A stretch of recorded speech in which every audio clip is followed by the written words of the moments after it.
Great. Got it. Perfect. We're Great. live. We're on recorded. So, Krishna, thank you very much for taking out time. And I Thank you, know, thank you very much for inviting me. It was such a surprise. Usually, Adi Gavrila, my friend, is putting me into this kind of he speaks. unexpected situations.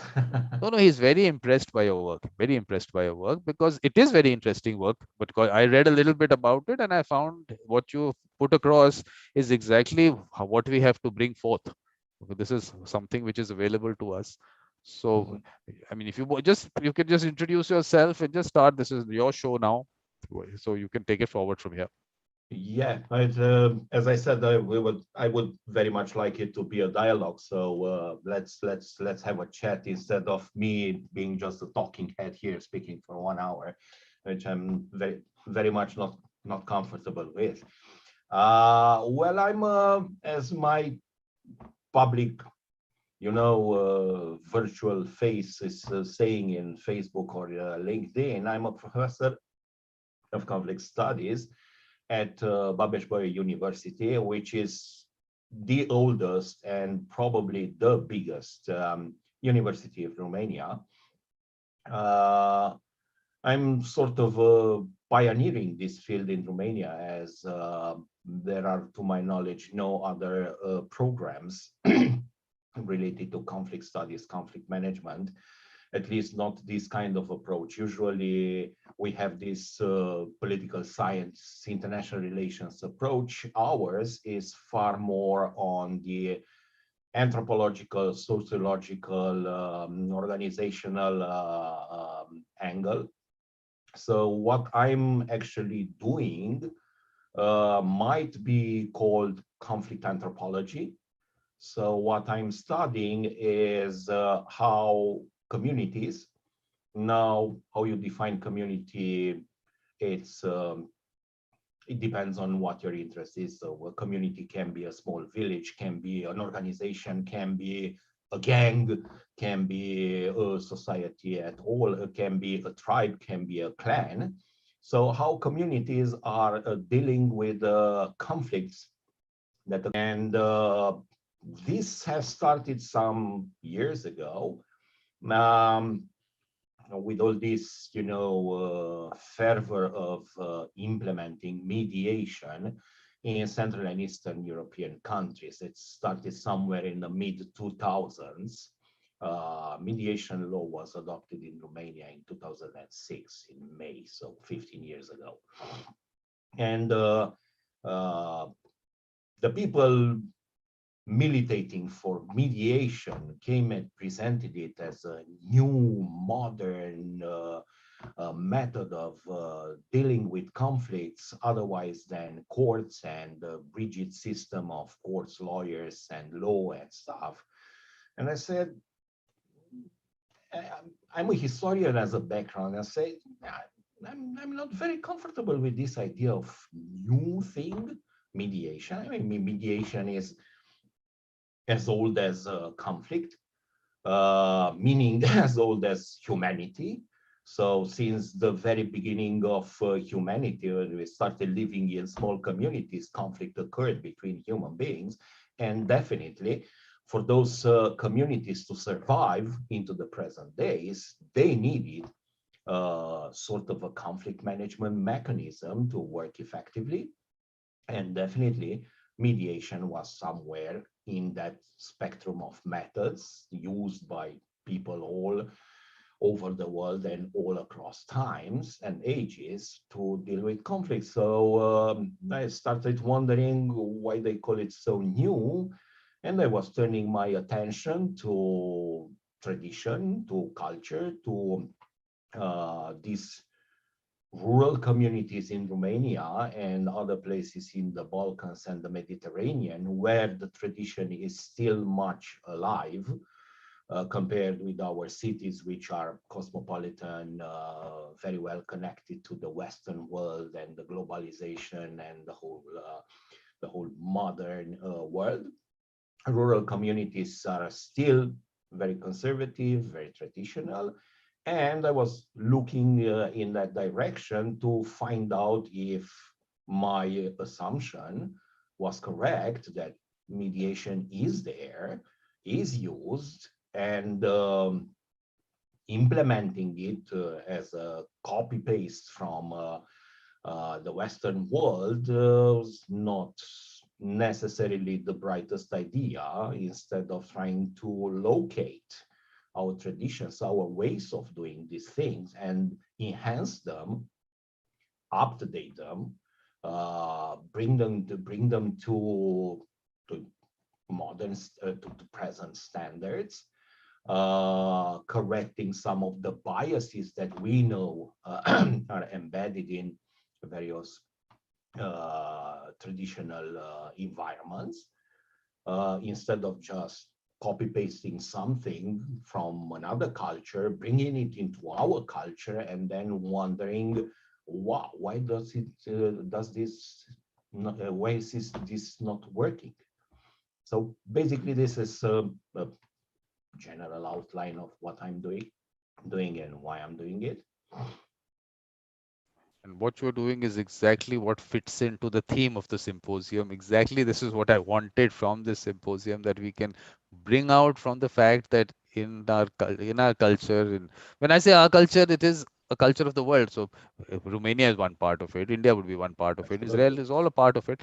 So it's very interesting what you bring out. So you can just take us through what your experiences have been on this. Well, what I have noticed is that basically we have two types of mediation. Now, if you read Western literature, you usually find it in terms of modern mediation and traditional mediation. Well, I don't like very much this distinction, because it's mediation. I mean, I fail to see the difference between modern and traditional, as the process is the same, the roles are the same, the techniques are the same, the tools are the same, the role that are played by the third neutral party and the parties are exactly the same. So why exactly we need to talk about new, modern and traditional? I mean, I was, for example, working in Uganda 3 years ago, and it come to my attention a manual done by some NGO working there, talking about conflict management, land conflict management mechanisms in Uganda. And it started with traditional mechanisms, and it gave there two processes. I'm just slipped off my mind how they exactly were called in the native language. One basically describing negotiation, and another one mediation, and then it went to the second part of the handbook, describing modern techniques, where was negotiation, mediation, and so on and so forth.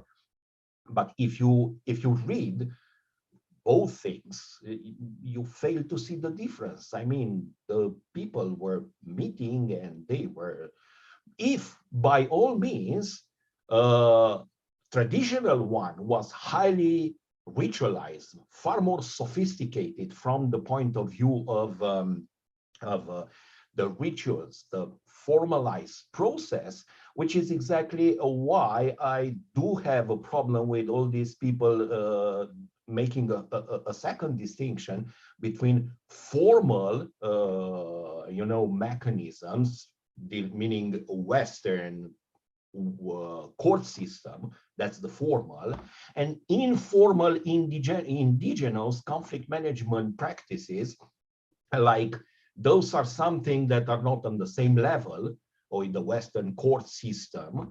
When, if you look at them with an anthropological eye, with to what people are doing there, you see that those are highly sophisticated, ritualized processes that are very formal for the people living there.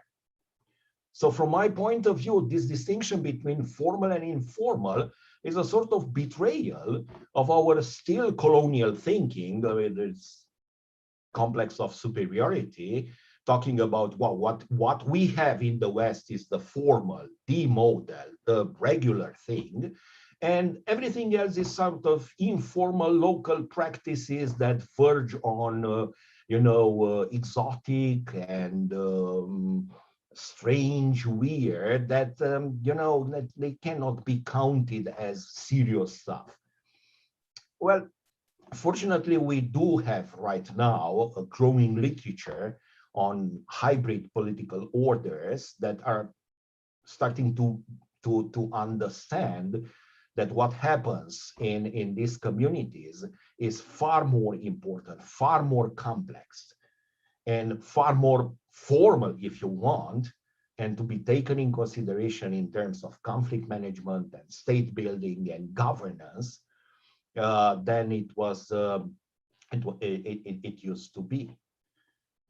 So this is let's say the basic the basis, the fundamentals of my research. And so coming back to the distinction between the two types of mediation, I would say that one is mediation imagined as a profession that comes with all these modern perks, like you need to go through a training course, then you can have to get the certification, and you need to be authorized by some sort of higher authority, and then you can go on the market and practice it. This is what we usually call modern mediation, which I would say, fortunately and unfortunately, is highly populated with people coming with a legal background and bringing into mediation that legalistic way of seeing things and doing things. And on the other side is mediation as an activity that is done by people that are either by their authority, by their position within the community, or by their job, like policemen, for example, law enforcement officers, that come into situations where they are forced or requested to act as mediators. And I'm talking here about people of high authority in various communities. And some places we talk about chiefs or elders or clan leaders. In other places we talk about religious authorities, priests or pastors of ministers. We talk about business people that have a high profile in their community. They are all practicing mediation one way or another during their daily activities, and it is very interesting that we basically choose to ignore that. So we have on one side this, let's say, formalized profession of mediation through this training and certification and authorization processes, with a mountain of mediators there, most of them complaining all over Europe and United States that, well, people are so stupid that they don't use mediation, meaning they don't come to me as a mediator. So I'm sort of out of job. And on the other side, we have various people in various walks of life that have no formal training, that have no certification whatsoever. They are not authorized by anyone, but they do have the one most important thing for people to come to you and ask you to play the mediator: trust. This is something that this sort of modern mediation fails to understand. By having someone trained and certified, it by no means builds the trust of people into that person being able to effectively help them. Those who manage to make up a living out of mediation as professionals are people that basically managed to institute trust in their own skills. And these are very few. I remember a chat I had with Bill Marsh some time ago when he said, you know, 95% or 90% of mediations in the UK are done by 5% of the mediators on the market. Mm-hmm. Are those like him who managed in the long time, his career spans more than 3 decades, to build trust, to build a name that people are actually trusting that people like Bill Marsh, mediators like Bill Marsh, can help them. Otherwise, you're just a stranger with a piece of paper saying that you graduated some class there, and that's it. What I found out on my research in conflict anthropology is that the vast majority of conflicts that people have are dealt by people themselves at their level. They don't go to courts. I mean, you don't quarrel with your neighbor across the fence and then just in 1 second, you go to court. You go find a lawyer and you sue them and you go to court. In the rural areas in Romania, at least in the areas that I'm doing my research, court is something very, very far away on the road of conflict resolution, and there are many other mechanisms and tools and techniques used by people to deal with their conflicts before even thinking of using a lawyer and the court. First of all, because lawyers are expensive. Second, because courts are far away, sometimes unreliable. And it takes way too long to settle, to solve the conflict. A time that people that live one next to each other cannot afford to waste. I cannot live with a conflict with my closest neighbor and spend 7 years in courts waiting that conflict to be solved. One way or another, being so close, we need to find a way. And even if we are too stubborn to try to find a way, it is the community around us that will step in with various means and try to solve the conflict. Either by persuasion, by facilitating communication between us, mediating, intervening in some way, making us change our mind through various incentives and pressure, sometimes coercion. Because our conflict in a community like this is not just our conflict. Meaning our quarrel is not affecting only us, it's affecting everyone surrounding us. Because we have friends. Friends tend to take sides. So from one moment to another, a conflict between two people becomes a conflict between two factions. We belong to families. We belong to large families, kinships, clans. These structures tend to take part into this conflict, enlarging it, making it far more impactful, far more dangerous for the entire community. So the community cannot just stand like this and say, oh, okay, well, whatever, they have a conflict there. No problem. They have to step in. This is exactly what I've seen in all my research that I've done in Crete, on a traditional mediation that there is called sasmos. And there, mediation is used not to solve a conflict. So the key purpose of mediation is not to solve the conflict, but is to prevent the conflict escalating into a blood feud.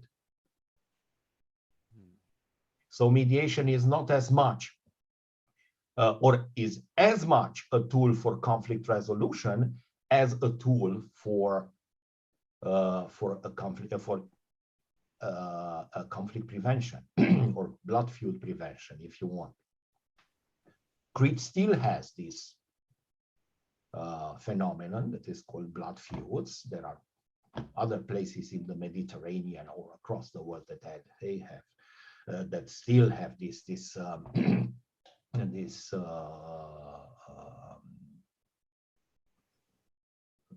social phenomenon, the social control phenomenon, if you want. And in Crete, mediation is used exactly for this purpose, to stop a conflict between two persons becoming a blood feud, meaning a long cycle of action and retaliation between the extended families of the two original players. And this is done by mediators from the community or from neighboring communities that are somehow related. And they intervene immediately when something like this happens. I mean, it's not something like you know, in the cities we complain that you know, mediation is not used so much as we, especially we mediators, we would like. And there are many places in this world where mediators and others are pressing for governments to make mediation mandatory. Oh, well, in the Cretan rural society, mediation is mandatory. I mean, if you have a violent conflict with your quarrel with your neighbor, the mediators will come and the process will start. It is not an option. It is not something that you can say, no, I'll stay out. Because refusing, I mean, at the end of the day, you can refuse it, of course. But the cost of the social cost of refusing to go through the process of mediation are very high. So basically, kind of unaffordable. So you have to go through this process. You have to respect and observe the period of pacification, as it is called, the time when the mediators are at work. What does it mean, pacification? It means that you and your opponent are not allowed to meet in public. You're not allowed to stay in the same cafe, to drink your raki in the same tavern. You're not supposed to meet anywhere, not only you, but also the rest of the members of your family. So the families have to stay separated, not allowed to meet, so to not create opportunities for escalation, and allow the mediators the time to work their magic. And this is a highly ritualized process. It's not just, you know, someone stopping by your house and saying, hello, I'm the mediator and I'm here to be of service. But it's the choice of mediators is very is a very sophisticated process. Not anyone can be a mediator. And it doesn't matter if you do have this kind of state-stamped certification or authorization saying I'm an official mediator. It doesn't matter at all. It matters how much authority, how much respect you have from the community. It matters of how did you act in other situations like this before. So mediation is a lifetime long career and building. It's not something that you just decide to be and tomorrow you'll go there, out there and start practicing. It's something that you build over the years. It's a matter of how much social capital you have. What is your status within the community? Most of the times, it is not one mediator, it's a team of mediators. How many? It depends on how difficult the conflict is. It depends on how important the families that are quarreling are within the community. It might be teams of even 10 mediators acting in one case. So mediators are going to the houses of the people involved. They start talking with them, trying to find out what happened, establish the whole history of the interactions between the two parties.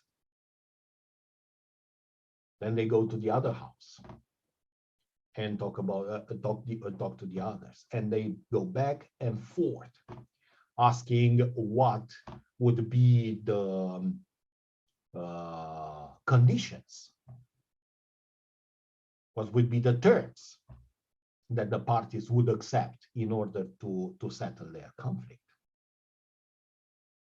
And then they together, even if this might seem strange from the standard Western point of view, the mediators are concocting the solution based on what the parties are asking and are seeing as fair in order to settle the conflict. They build up a solution that take in consideration all what the parties have said and ask for, but also they take in consideration the local norms, customs, precedences, what happened before, in other cases, similar cases.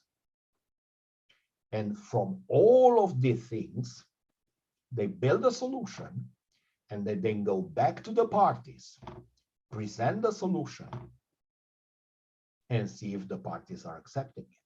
So at the end of the day, we still call it mediation because it is the parties who decide if they accept that solution or not. And also, the mediators will take in consideration input from the parties. The parties might say, well, generally we would like this solution, but there are various aspects that we would like to change. So it starts a negotiation. And this is done exactly the same with the other party. And then out of these multiple rounds of negotiation, a final solution is built. So the solution starts as something designed by the mediators, but the fine-tuning is done together with the parties until everyone is satisfied. And when I'm saying everyone, I mean all members of each family involved. Of course, this is a highly patriarchal society, so we talk about the male members. But our research is showing that behind the scenes, in the shadows, women have a very, very impactful role, which needs further research. is not very easy to access this area of studies, but it can be done, and is very important. So it's not that, you know, from 3,000 meters in the air, we'll say, well, women are excluded from the process. No, they are not. They are not.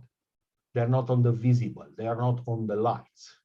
But their role is extremely important and impactful. So after all of this is done, the conflict is not settled. To be finally settled, they need to go through a final process. They have to share a meal together. This is organized in a neutral place. It is the women from both families that cook the meals. They put them, they arrange the table, and they leave.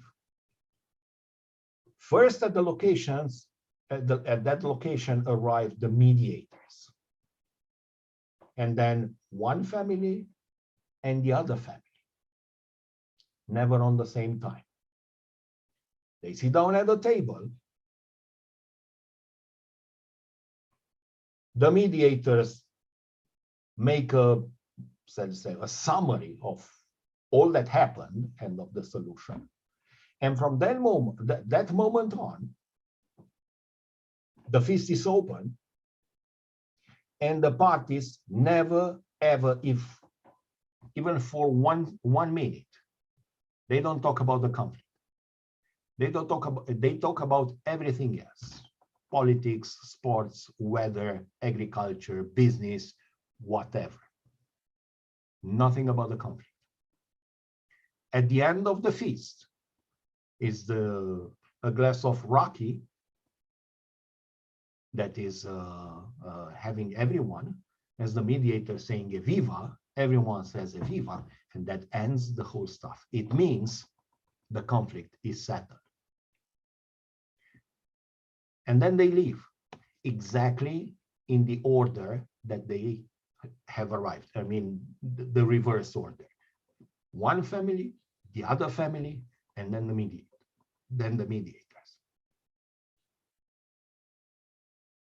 This is how it works. It is there. It is widely used, and it is widely effective.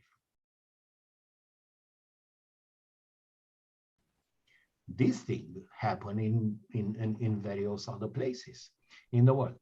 Why governments choose to ignore this kind of process and instead import mediation as a full package, copy-pasted from Western experiences, it beats me. I don't really understand why we prefer to import something instead of looking at our own traditions, upgrade them, improve them, bring them to standard, fight biases that are embedded in this tradition, which I'm the first to accept, that they are highly biased, sometimes against women, sometimes against children, sometimes against foreigners, sometimes against people suffering from trauma, various trauma. So yes, these are things that we need to address, but we cannot choose to ignore a huge chunk of our tradition in order to accept some imports, bring them into our countries, and then wonder why they are not working. I mean, I have plenty of mediators, fellow mediators in this country. They all have one thing to say: mediation is not working in Romania, and the only way to make it work is to make it mandatory, meaning forcing people to go to mediation, and that would be the best solution. I mean, the only solution. Well, I'm not so sure. I'm not so sure if forcing someone to stay within the same room where they're worst enemies and not willing to negotiate would really work. But yes, of course, it will address one of the problems. It will give mediators something to do and an opportunity to make some money. But I don't think that this is the point of introducing or supporting and promoting mediation. Well, I've been talking for half an hour, so I'm really looking forward for what you are interested or what are your. This is exactly, like I'm telling you, this is exactly what I was looking for, and this is exactly how I feel it has to be taken forward. The only thing is, what has your experience been when you've tried to explain this, and how have people reacted to take it forward within, I would say, more urbanized areas? Has there been some discussions there? Uh, well, the urban areas are a little bit different. Not necessarily because, yeah, well, you have there people that are cosmopolitan and they will gladly take whatever it is coming from the Western world or something like this. Even in the West is the same situation. I mean, even within the cities, you have communities organized in various ways around various identity criteria that do not go through these, modern approaches, but they have their own mechanisms of dealing with their conflicts. And I'm not talking here necessarily about organized crime organizations, because those have definitely their own ways of dealing with the conflicts outside of lawyers and courts and police. But there are others.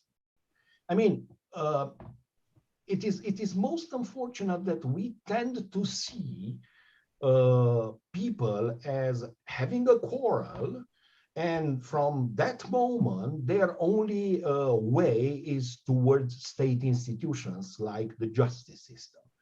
No, 99% of our conflicts, take your conflicts, Vikram, or David, or Giovanni, take your conflicts. I mean, 99% of the conflicts we deal with ourselves. We manage it by ourselves, or with the help of our friends or connections. We use various techniques. We use our own skills or other people's skills. Lawyers and courts are very far away. So trying to introduce mediation as something that is an alternative to courts is like, putting mediation as far from the people as there are the courts. Yeah, absolutely. But the only thing, one thing, Kishan, what comes out of this is that there is some element of social pressure. And that aspect, has that changed as we have developed as societies, that we've removed that, we have broken out of it and we become individualistic? Has that been a change which has affected this process? But yes and no. in a way, I mean, we talk about social pressure when you live in a small community, and the way we figure out traditional communities of the old age, it was the neighbors and all the others putting pressure on you to settle your conflict with your with your neighbor or with someone from your family. But even in the modern age, even in the daytime,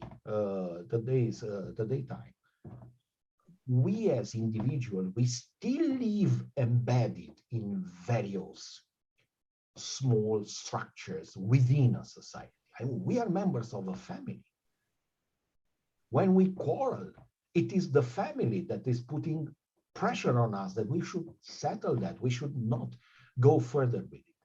If we have a conflict at work, it's the entire organization that is somehow pressuring us And we talk at corporate, in the corporate world, of this habit of putting a lot of pressure to avoid conflicts.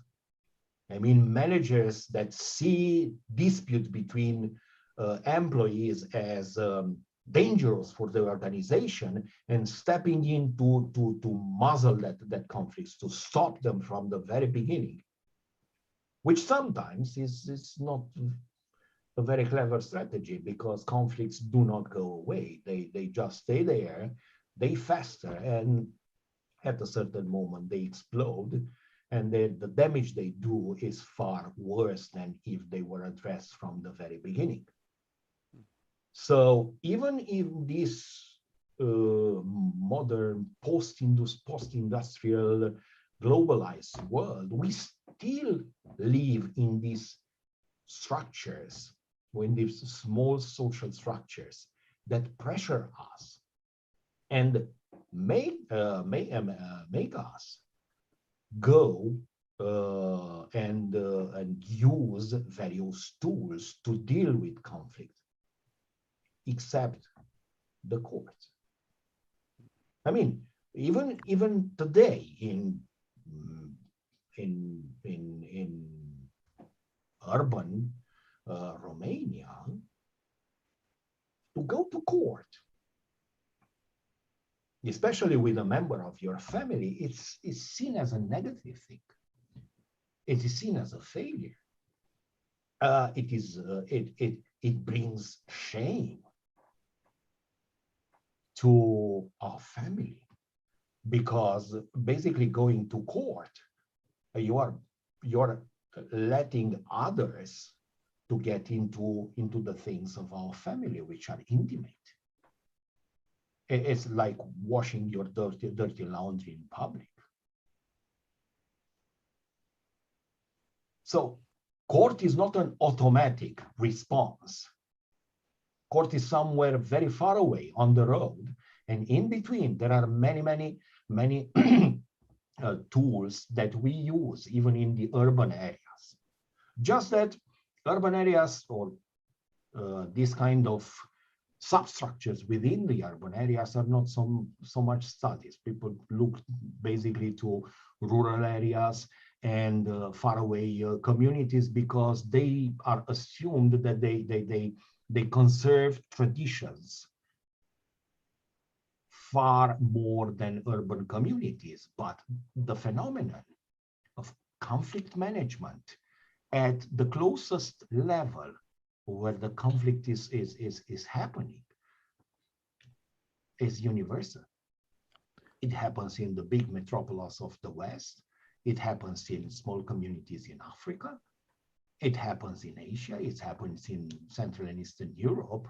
It happens everywhere.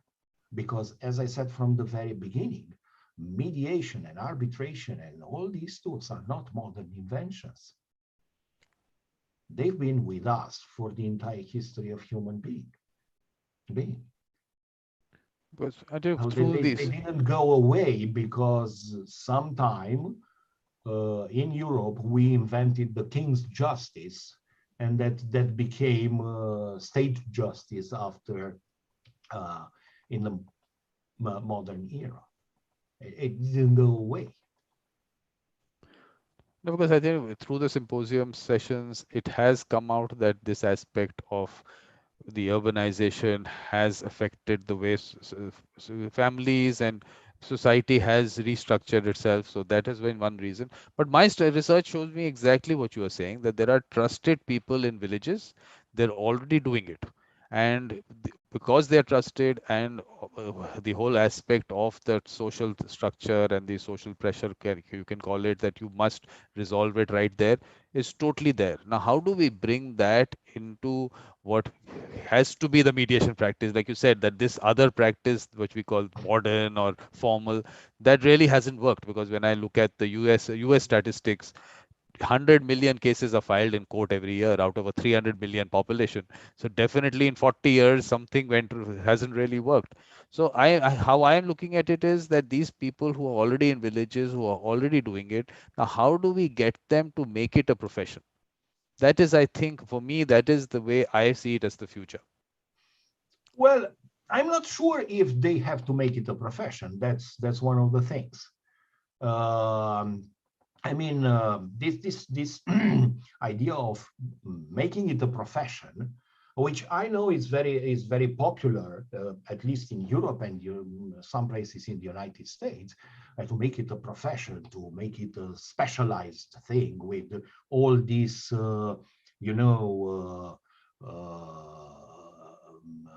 paraphernalia, trainings and certification and authorization and diplomas and all this bureaucracy. I think that this is something that it suffocates mediation and other similar tools. What we need, I think, is to see in various walks of life. And here it is not about small villages. Exactly the same thing we managed to find out in organizations, being them public institutions, private companies.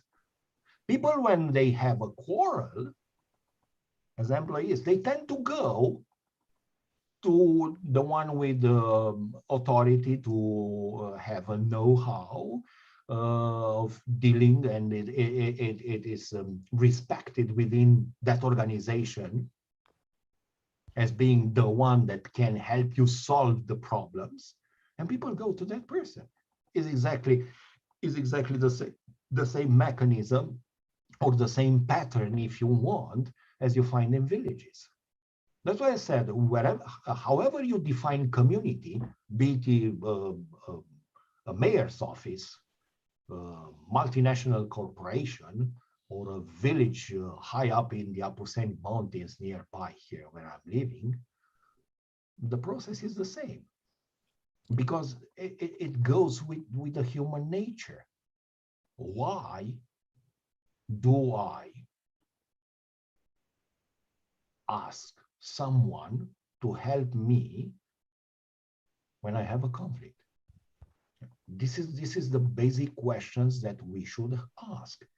Why are people going to someone else for help when they have a conflict? Because they feel that by themselves they cannot make the other one do what they want. We feel somehow disempowered, or not having enough power to persuade or force our opponent into doing what we want. So we appeal to others. Usually we appeal to allies.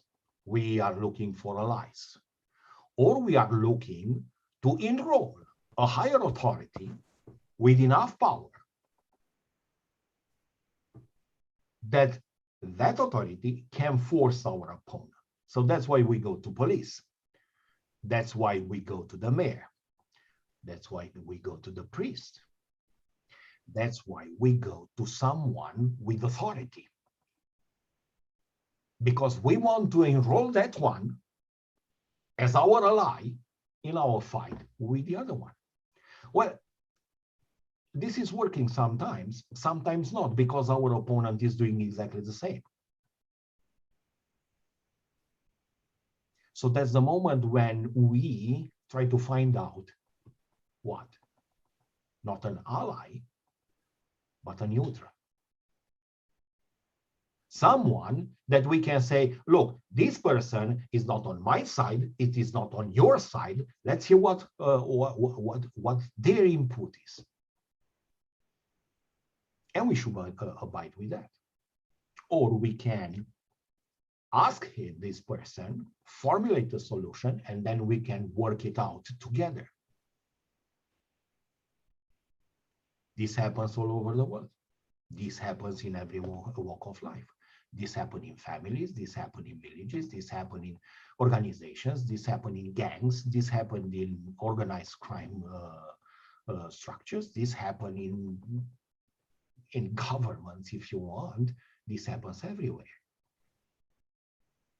The point is exactly how, what you said, how we bring out these people that are actually doing it and make. So this will change basically the focus of our discussion generally all over the world today, how we promote mediation. Because basically what we are doing now, if we are to be honest, we are trying to promote mediators. I mean, these professionals that are certified, authorized, and so on and so forth. So under the guise of promoting mediation, we basically want to promote mediators. I mean, we want to persuade people to come to these mediators, use their services, and of course, pay them for this. If we are honest, this is exactly what we are doing. If we really want to promote mediation, then we should find out who exactly is doing mediation out there in the field, being the priest, the policeman, the mayor, the principal of the school, manager of the organization, I don't know, the midwife, I don't know, and help them do a better job. Yeah. But the important thing is that we should be able to, from our side, why this profession thing that I keep talking about is only because the pool is becoming smaller and smaller, it seems, or the population is increasing as we go along. So we need these people who are, we know, have that quality because they've been trusted. They're actually doing it. So if they can actually be in larger numbers than what we have available outside, and that is the space that what you call Yes, no, these we people. can, if we are going sort of following my suggestion, out of 1.3 billion people in India, you can have 1.3 billion mediators. Yeah. If we start introducing mediation, and not only mediation, conflict resolution skills in our elementary schools, and we start educating people all along our educational system about conflict management, including negotiation, effective communication skills, strategic decision making, mediation, then at the end of the day, we will have all the people having the skills to play mediator, to be mediators whenever life calls on it. Doesn't seem weird for all of you who are participating to this conversation, the fact that on one side, conflict is so omnipresent in our lives. From the very beginning, when we try to take the toy out of the hands of one of our friends, until very late in life, conflicts are all around us, every day. And still, we don't have any formal education into how to deal with them. In terms of corporations, I've seen studies that assess the fact that somewhere between 25 to 70% of the time of managers is dedicated to dealing with conflicts. Conflicts between their subordinates, conflicts between subordinates and themselves, conflict between themselves and other managers on the same level, conflict between the company and the clients, conflict between the company and the suppliers, conflict between the company and authorities. 25 to 70% of their time. It means that out of their salary, 25 to 70% is paid for something that they don't have any training at all. I've been searching because I'm right now working on a study in terms of about conflict education, and I took the curricula of the top 10 MBA programs in the world. Do you know how many of them have one class on conflict management? Out of 10, is only one. The others are not even talking about the issue. It's somewhere in between there, general skills, and then somewhere in that long description is dispute resolution. But a class, a discipline on itself on the topic of conflict management is only one. And even that class is an optional one, which is not all the time offered.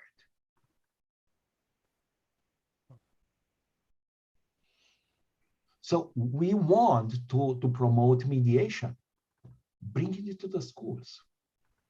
Because every one of us, no matter what we are doing at home, no matter what we are working, every now and then we are called upon dealing with conflicts of our own or helping friends, colleagues deal with their own conflicts. So if we start doing this, then the pool of mediators capable of actually doing mediation will only increase. But Christian, I'm telling you, actually in the schools, these people, like you said, in the villages or otherwise in communities, exactly the same thing. There are children in school who are doing it. So they are trusted by other students to help them resolve their disputes or conflicts. So this is this is the pool. These are the people who are special people who I feel are the ones who have to be brought out because they themselves don't value their skills because it just comes to them naturally. Absolutely. They're not doing work. They're not doing work. This is them.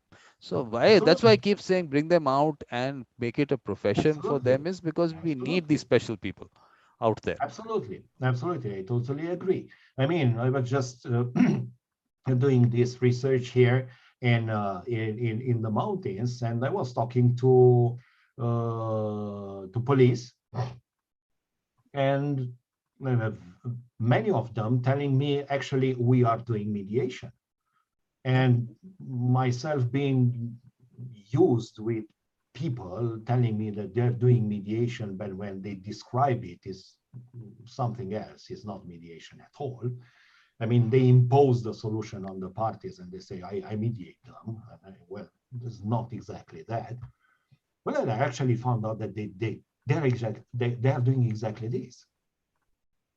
Why? Because it's someone coming to them and complaining about someone else. If you go by the formal procedures of police, it means you have to register the complaint, and then you have to open a file, and then you have to go to the others and make all these formalities of inquiry, and then fill up the reports, and so on and so forth. So most of the times, the complaints are so trivial, the conflicts are so, trivial, so not important, that the policeman or policewoman, police person fails to see why they should do all that bureaucracy, all that paperwork, instead of just calling the other one, asking what's exactly the situation, and then working with both of them in terms of finding the solution without doing all that paper and settling the conflict before it becomes a formal subject of police inquiry, investigation. Exactly what is happening here. Yeah, exactly what's happening here. And I'm sure my it's happening. My question is that instead of investing so much money into teaching someone on a special training course to become a mediator, why don't we give this special training to the people who are doing it? Yeah, the people who are doing it, who are actually doing it. Because they're actually doing it. It is something that we are all the time talking with Adi Gavrila and saying, well, mediation is not happening in Romania. And I'm saying, yes, it happens, but not to mediators. It happens all the day, Yep. but not to mediators. Why? Because people don't trust them.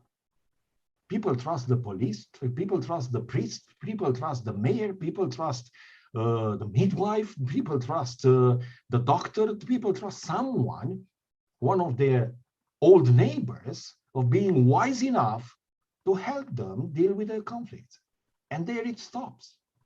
Yeah, exactly. And this happens in villages, and this happens in organizations, in urban areas. This happens in block of flats, where people go to the administrator and enroll them into dealing with noisy neighbors and stuff like that.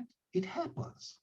We just need to take a close look to where it happens, identify the places, and help those people do what they are doing in a more effective way. But at the end of the day, Christian, they must be paid for it, because of the fact that we need them all the time doing it. Because let me tell you the challenge in India. I would not know exactly the statistics in Romania, but in India, if you have 43 million cases lying in court and 18 million being filed every year, we have a major challenge there. So we need these people who are actually trusted, who are actually known for giving a good user experience. That giving a good user experience, that's where the community still has them. So these people are really required out there, and you have to find a way that we can actually get them out. And these are the people who have to be known as mediator. I say the people with the mediator mindset. I actually use the word mediator. Absolutely. But that's a different issue. I mean, what I'm talking mostly about is how we can bring mediation into communities, so to prevent those number of lawsuits being filed. Once they are filled, that's a different issue. Then we can talk about these lawyers / mediators / arbiters and all the plethora. There's the place that we can talk about multi-door policies, about various models from the Netherlands to Italy to various projects in the United States or UK. That's a different issue. That's court-related, Exactly. court-annex mediation. My But issue has been that why should the court be talking about mediation? Because it's a totally different area. If the person has gone to court, it's a totally different thing. Because you have the backlog and you can't handle it, you're saying, I can't do my job now, go back to what you should have been doing all the time. But why do you get involved in it? I'm not saying that the courts should do that. I'm saying that this is a different type of mediation that's attached to the courts. Yeah. And there are various models that exist in the world, and they are more or less effective, and they can be. What I'm militating for is using education in conflict resolution, using identification of people that are actually doing mediation in order to spread as wide as possible these skills necessary for settling conflicts, for resolving conflicts as closest to their point of initiation as possible, and in this way stopping them to become lawsuits. I mean, this kind of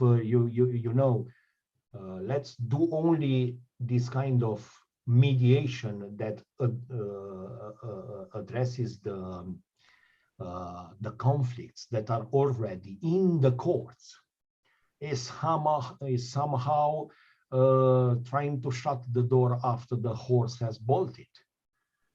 I mean, as long as they are there, the courts are already clogged. Mediation is somehow brought in right now in order to declocked them, not very successfully. What I'm proposing, what I'm suggesting, and I'm not even proposing it, I'm suggesting, is to try to go deeper into the society, though at community levels, however we define these communities, and use mediation and other conflict resolution tools to stop the cases going to the court. Solve them there before they become court. Exactly like mediation is used in Crete to prevent conflicts becoming blood feuds. Here we can prevent conflicts becoming lawsuits. And this is a task that falls upon every citizen in a country, no matter where we are located. And that's why we need conflict education, conflict management education. And in this way, maybe we will not help with the backlog of courts today, but in the long run, those numbers of cases will go lower, because conflicts are solved at the roots. They're not going all the way up to the courts. But I don't know. In the long term, the only issue is that when you are connecting courts and mediation and free and mediation, for some reason, mediators are supposed to rise above everything. They should not get anything. It should be a free service. In the long term, I think we are actually going to spoil the whole concept which is already there. Will actually make it worse. I think I feel it. I feel that they need to get it away from all this, out of the court system, and not free. People should be paying for it because the court is subsidizing it. Basically, the court system is, because it has a self-interest to get these cases out, is funding it. Now, if you keep funding it right now, but where is the long term? Like you said, it has to happen at the point where it starts.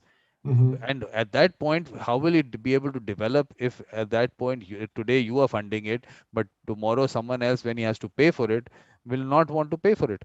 So that's why I keep saying the profession has to develop. These people have to be able to bring it out as well. Yeah, well, you see, at community level, those mediators are not paid. Yeah.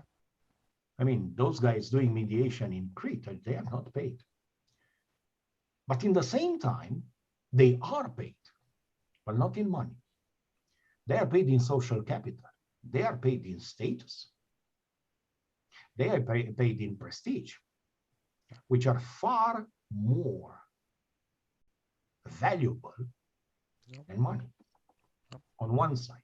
On the second side, if my manager in a corporation is paid that huge salary sometimes, and 25 to 70% of his or her time,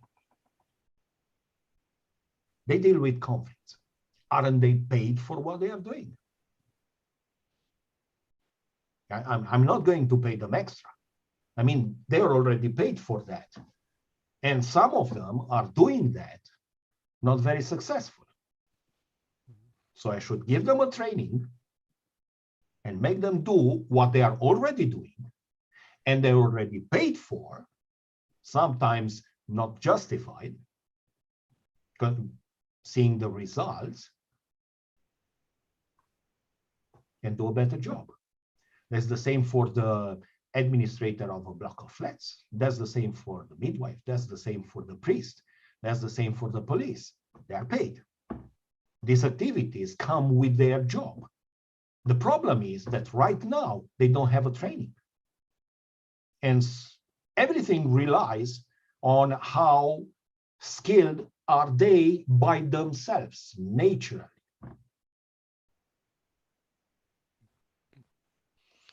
But one thing that let me tell you, that you get, of course, social capital, yes, they do get that, but actually they're paid also.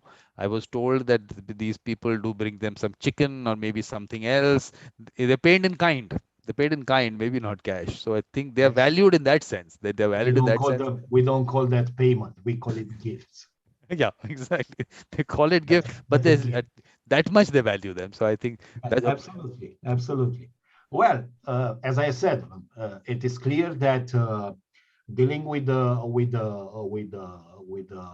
courts and the lawsuits that are already in court require these professional mediators that need to have various specializations and accreditations to prove that they definitely can do the job.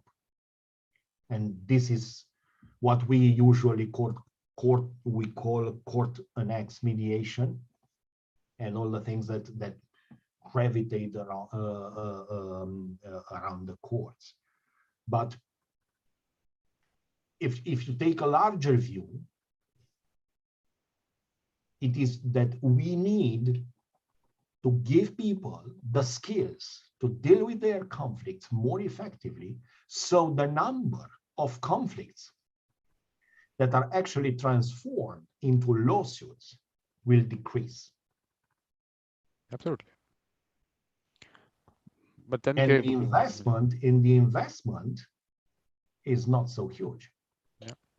But one thing I wanted to ask you from the great experience, which family comes in first at the final feast? How do they decide which family is going to come first? I don't have any idea.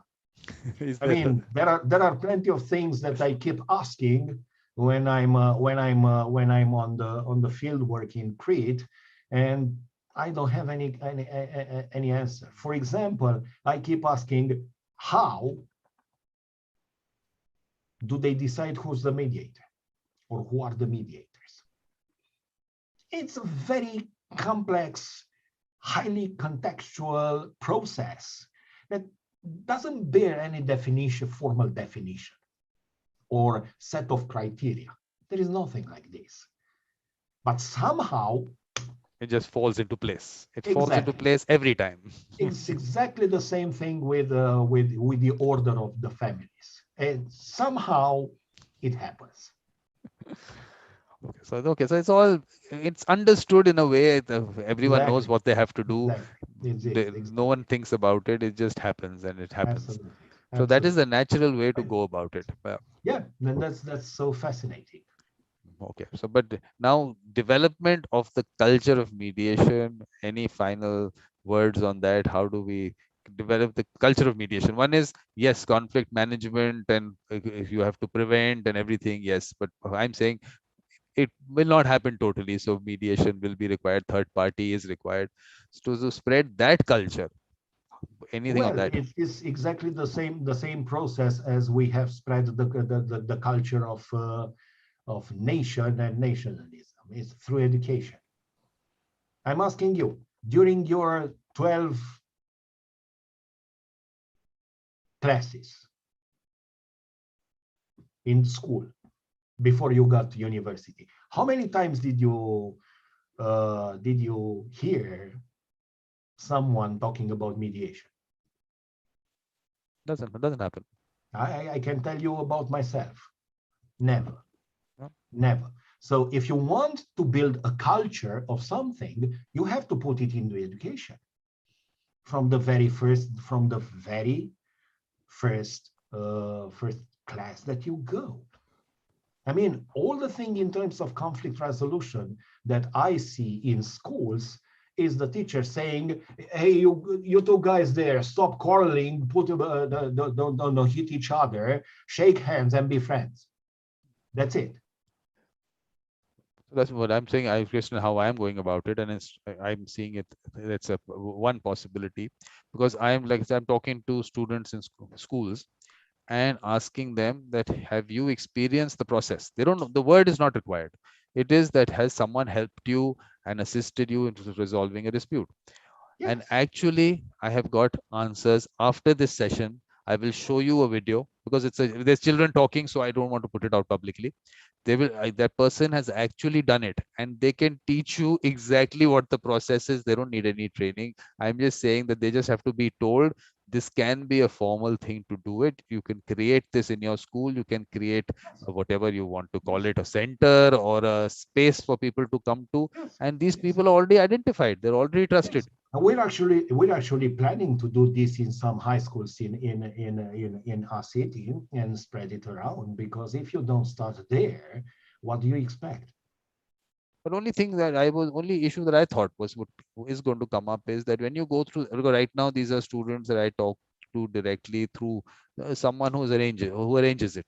Now, when it becomes a process in the school, the fact that whether the teachers and the principals are they going to let go, or can they let students do things on their own? Is there a problem with authority wanting to have that control, not let it go? Is that going to be a problem in communities also everywhere? Is that going to be an issue which will come up? Yes, because all the idea of state justice, all the system of courts originates in the willingness of state leaders, being them kings or whatever, to control the society. Yeah. The one that controls the process of dispute resolution within a society controls the society. In the essence, if you want, governance is all about conflict management. The one that is successful in helping people to deal with their conflicts becomes the leader. Somaliland, for example, is a very, very interesting recent example of how, starting with conflict management, they built an entire system of governance without any Western interference. Or probably because of that. So yes, it's a matter of control. That's why governments, states are so cautious into implementing other tools of conflict resolution than the justice system, because it means giving back the powers to communities. And in this way, state institutions, state government, and governance becomes less relevant for these people. But have you seen this particular, any example that you can tell us about this, where the governments have tried to give it out to communities, that power to resolve things and giving that some sanctity, that whole thing? I didn't see it as a policy in itself. What I'm seeing in various corners of the world is that these methods, like mediation, they thrive exactly in those communities where the government authority is weak. Mm-hmm. They have to manage by themselves. So they have to develop mechanisms of dealing with conflicts by themselves without relying on state institutions which are either weak or corrupt or ineffective or not present at all, or all the things together. So they have to deal. So they have to deal with conflicts by themselves. Because in Malaysia, they put in a law in place for community mediation, but didn't give it the teeth. Didn't give it the teeth. They put a framework there that, okay, this is how they're going to do it and everything. I mean, you can see that even with mediation, mediation was not allowed to flourish on itself. It had to be regulated with a law adopted in the parliament, with a formal system of training and certification, which is in fact control. Control, control, control. No, let me tell you, luckily today, the law that exists in India, there is no control. Everything is left. You can choose who you want. Of course, that person decides the process. Everything is available, but So no one, then why do no, you need that law? that's exactly only for this reason. No, only for one reason. The settlement agreement out of that process becomes a court degree. So you don't even have to go to court in that sense. Only for execution you might need to. So that sanctity of that settlement agreement, which you do on your own, is available but not used. In the last 25 years, it's been on paper, and I don't see many countries have that. but we've had it, not used at all. So we've got the framework in place, exactly what you were saying, that they look at when they're in that mediation, they look at the customs and everything and take that into account. It's put in the law that the conciliator should look at all these things. So exactly what you're saying in traditional communities, what happens has actually been codified to that extent, so that at least there is everything, like in a way, like you said, the power is given to the people to do it themselves. But if people have not taken it, one is, yes, of course, awareness, definitely. Who's going to tell them? Lawyers are not telling them. Lawyers are just confusing people because the law is called conciliation. But the UNCITRAL was using the word conciliation. That's why it's called conciliation. Now it Yeah, is said it's the same thing. But now yeah. they're telling them there is no law on mediation and we need a law on mediation. Just basically, just let it, okay, that leave that confusion going. So in that sense, we have that. The other thing that has come out in discussions is that people don't want to take the decision themselves. They want someone else to take decisions for them because they can blame Sometimes, someone else. And how do they blame sometimes, themselves? or that's why we are consumers of services, right? Why do we consume services? Because we want to pay somebody else to do things that we don't like to do, or we are not able to do, Yeah. or whatever. But in the same times, as I said, all this discussion is is is is is sending the whole thing in a different direction.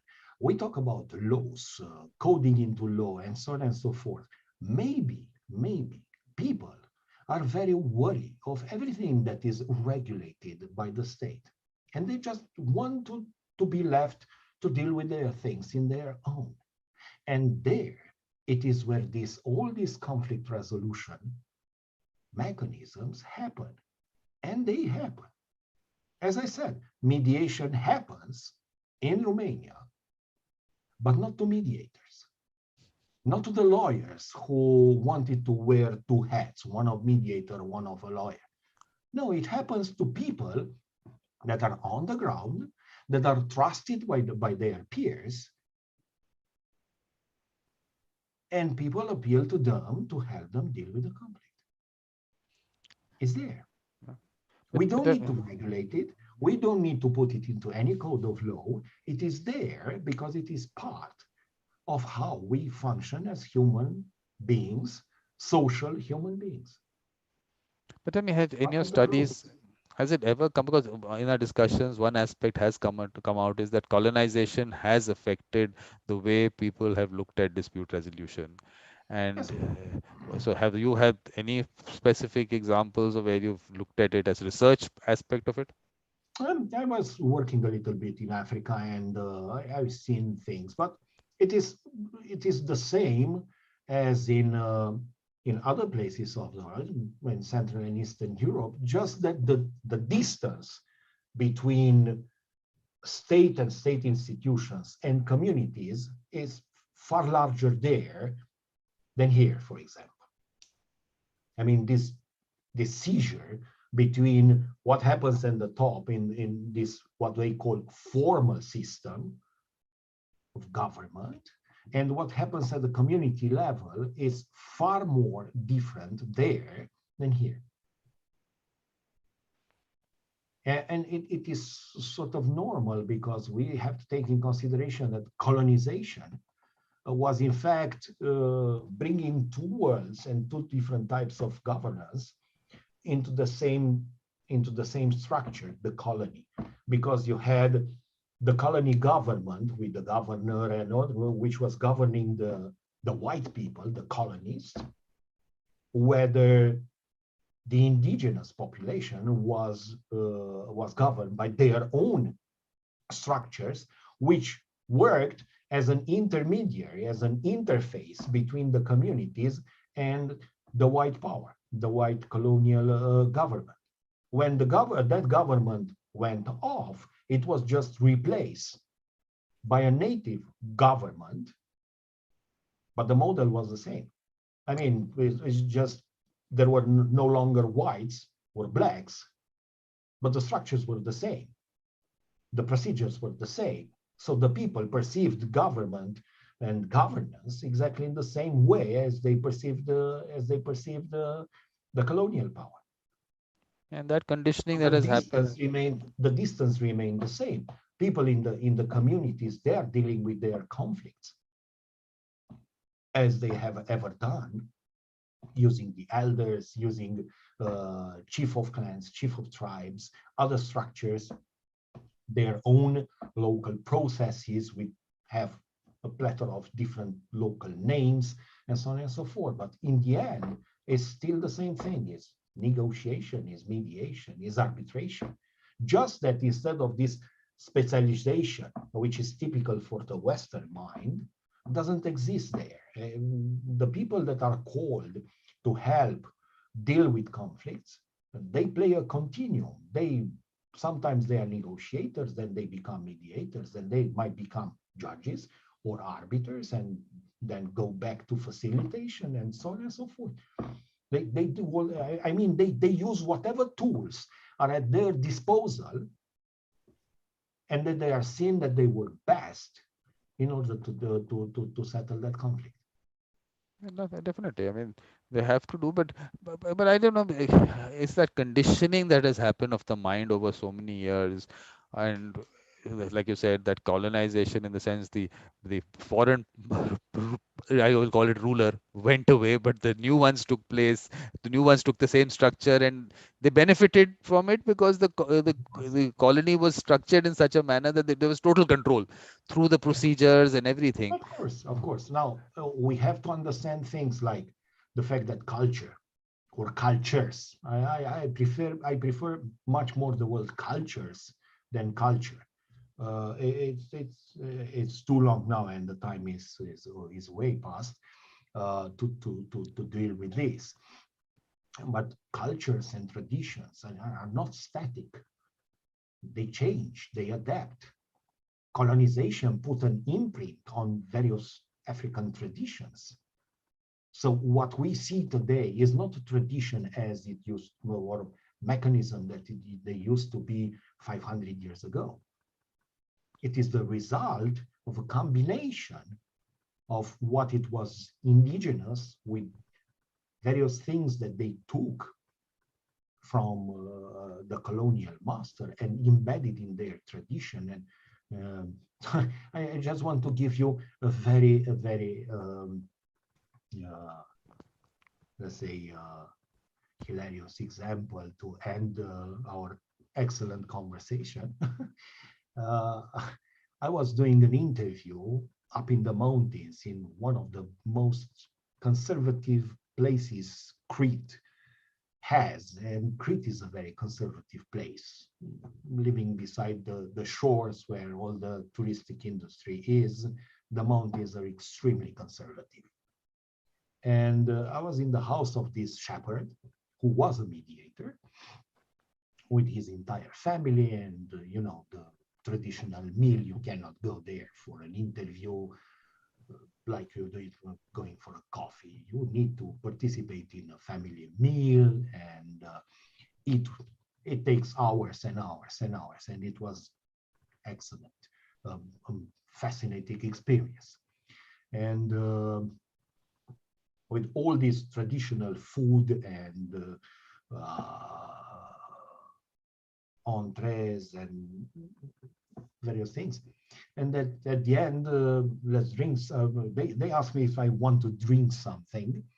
Of course, it was alcohol. I was driving and far away from the place that I was living, and I said, no, thank you very much, but I still have to drive after this. So they produced a bottle of 2 liters of Coca-Cola. And I say, have this. This is a very traditional drink, and here you can find any meal, any feast in Crete without this drink. That is tradition. That's the It's a traditional drink. adapting to things. No, but I Yeah. still feel that, look, we are doing something right in India, I would say, because like I said, we only have 18 million cases which go into court with a population of 1.3 billion. So definitely there must be some structures in place which are being used. Absolutely. Also because maybe 60% is rural population, maybe things might be different there. So we'll Yeah. have to do it. I think, Christian, you need to do some research here also. With all so much the work that you're doing. With all the pleasure in the world, India is definitely on on my travel list sometimes in the future. Yes, and it'll be a Free long of travel. days. It'll be a long travel. Not so long, not so long. We've been traveling further. Yes, and no, it's a fascinating place. I was all the time thinking about this, but somehow they tended to focus in the Mediterranean and Africa Mhm. as a sort of closer to Romanian interests, but it might be one day. Yeah. So anyway, but thank you very much. I think, look, Thank we you can very go much. on. I mean, this is exactly, like I said, this is exactly what the symposium was for, to bring out these aspects. So we'll definitely keep having the discussion, and you must attend other sessions if you get time, and it'll be Okay, nice to have you there. So, absolutely. so I'll just end the live session, and then we can obviously have a little chat.